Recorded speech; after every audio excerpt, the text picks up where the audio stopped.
वस्तु एवं सेवा कर जीएसटी लागू होने के बाद से ही सरकार का संकल्प एक सरल और न्यायपूर्ण कर संरचना सुनिश्चित करना रहा है। इसी को ध्यान में रखते हुए अब ज्यादातर खाने पीने की चीजों को 5% या फिर 0 टैक्स स्लैब में लाया जाएगा। इससे सिस्टम आसान होगा और खर्चों से राहत मिलेगी। उदाहरण के तौर पर पराठा और रोटी जैसी पारंपरिक भारतीय रोटियों पर अब कोई टैक्स नहीं लगेगा। इन्हें आम लोगों का मुख्य भोजन मानते हुए 0 टैक्स में रखा गया है।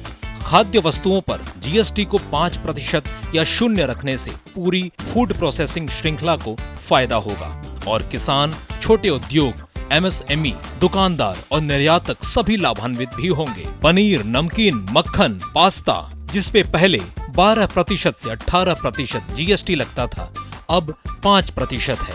और तो और जैम, जेली, ईस्ट, भुजिया, फ्रूट पल्प व जूस जैसे सामान भी सस्ते मिलेंगे, जिसके चलते घरों में खर्च भी कम होगा। इसके अलावा दूध, सहकारी समितियों, निजी डेयरियों और किसानों की आय बढ़ेगी। साथ ही मक्खन और नमकीन जैसे उत्पादों की मांग गांवों और शहरों में बढ़ेगी, जिससे छोटे उद्योगों और स्थानीय ब्रांडों को भी प्रोत्साहन मिलेगा। बच्चों की पसंदीदा चॉकलेट के साथ साथ cornflakes, ice cream, pastry, cake, biscuit और कॉफी पर कर 18% से घटाकर 5% कर दिया गया है।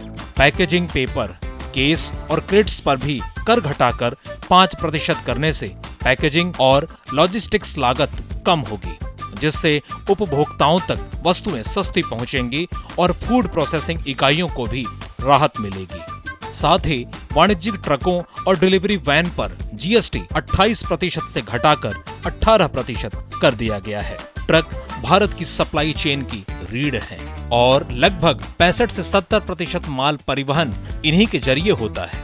कर में कमी से ट्रकों की लागत घटेगी, जिससे परिवहन दरें कम होंगी। इसका असर कृषि उत्पादों, सीमेंट, स्टील, एफएमसीजी और ई कॉमर्स डिलीवरी तक भी पहुंचेगा, जिससे महंगाई का दबाव घटेगा। यह कदम एमएसएमई ट्रक मालिकों को सीधा लाभ देगा और निर्यात प्रतिस्पर्धा को बढ़ाएगा। यह प्रधानमंत्री गति शक्ति और राष्ट्रीय लॉजिस्टिक्स नीति के लक्ष्यों के अनुरूप है। साथ ही गुड्स कैरेज के थर्ड पार्टी इंश्योरेंस पर कर 12% से घटाकर 5% किया गया है, जिससे लॉजिस्टिक्स लागत और भी कम होगी। ये जीएसटी सुधार सिर्फ टैक्स में बदलाव नहीं है, बल्कि एक बड़े विजन का हिस्सा है। इनका उद्देश्य है हर नागरिक के जीवन को आसान बनाना, युवाओं को अधिक अवसर देना और देश को एक मजबूत, आत्मनिर्भर और समावेशी विकास की राह पर आगे बढ़ाना। यही है नए भारत की सच्ची ताकत।